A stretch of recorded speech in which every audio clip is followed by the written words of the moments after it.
In this video, I'm going to show you how to see YTD or year-to-date performance on ThinkorSwim. So the first thing you have to do, you want to go to the Monitor tab up top left over here, and then you want to go inside Account Statement.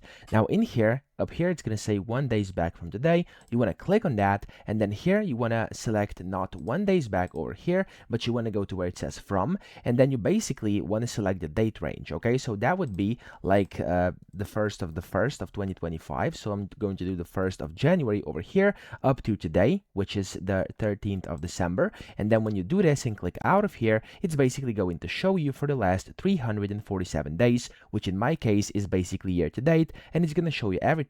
So basically your histories, your trade history, profits and losses, etc. So everything can be seen over here. And if you then want to export it, you could do that as well by clicking top right here, where it basically opens up the actions menu, export the file, and you can then export that as a CSV as well onto your computer. So that's it. I hope this video helped you out. If it did, please subscribe to the channel and help me out as well.